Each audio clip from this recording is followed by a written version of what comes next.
Aman Benson. Le journal des stratèges. Boris Kalt.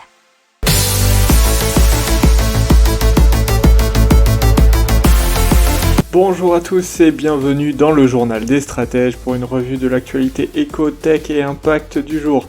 Alors en une, aujourd'hui on va vous parler de la messagerie Tribal qui protège vos données en œuvrant pour la planète.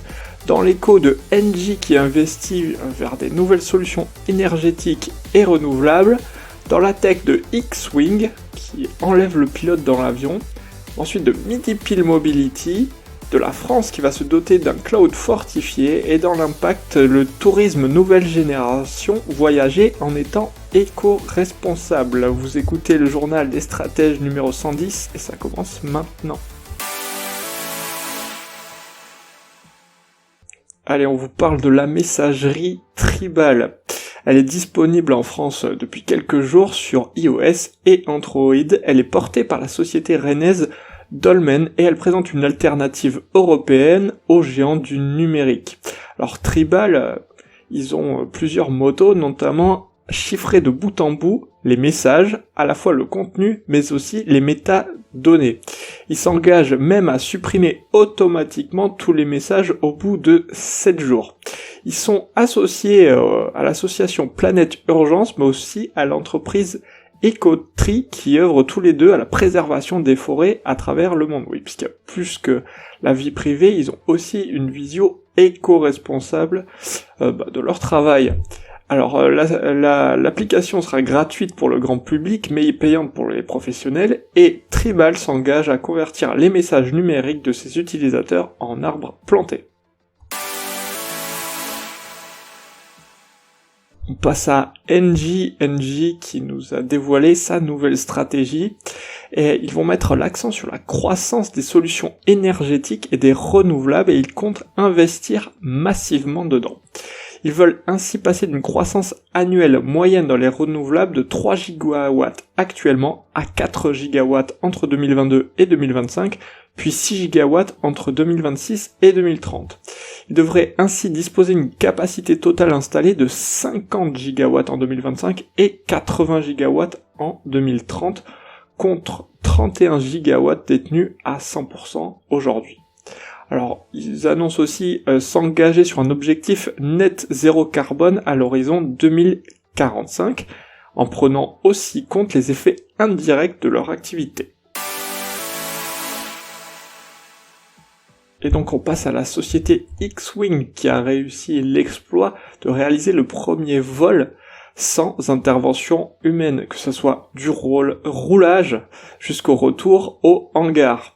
Alors, il faut savoir que il y a eu des études pour savoir si les gens, et les Français particulièrement, seraient enclins à prendre des avions sans pilote, et la société d'ingénierie Ansys a dit que 6 Français sur 10 seraient prêts à monter dans un avion autonome au cours de leur vie. Mais si on leur demande s'ils sont prêts à le faire demain, nous avons une réponse de seulement 10% favorable.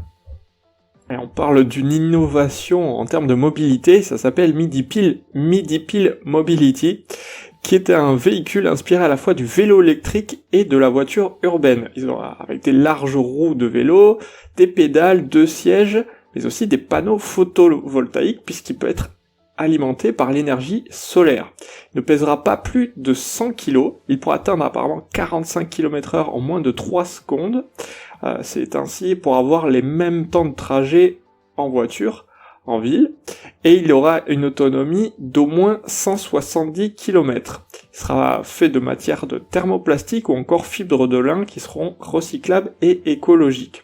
Les premiers essais du prototype auront lieu d'ici la fin 2021 avec une phase de bêta-testing en 2022, et à savoir que la région Nouvelle-Aquitaine vient d'octroyer une aide de 54 000 € pour aider au développement et notamment à la chaîne de traction.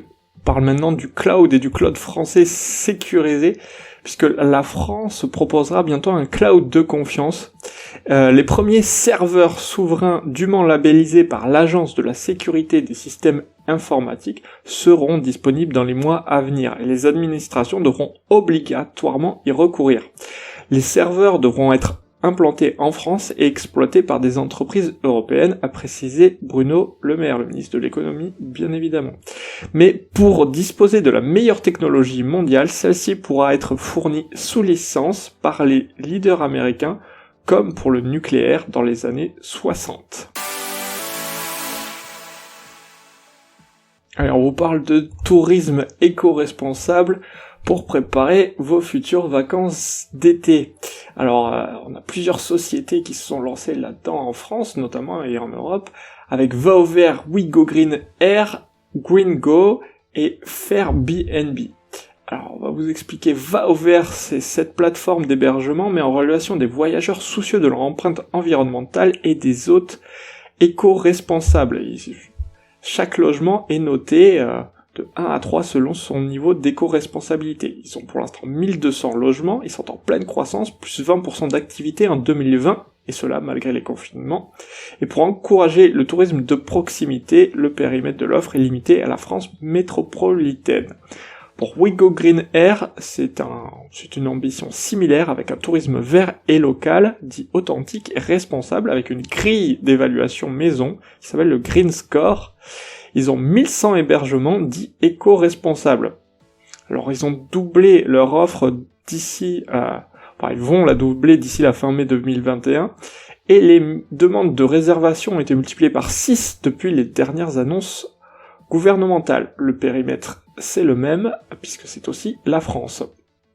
GreenGo, on vous en a déjà parlé si vous en souvenez, a été lancé en février dernier et l'offre est encore limitée à 500 logements répartis chez plus de 200 hôtes en France. Ils sont en pleine expansion et depuis 3 mois leur catalogue a quadruplé.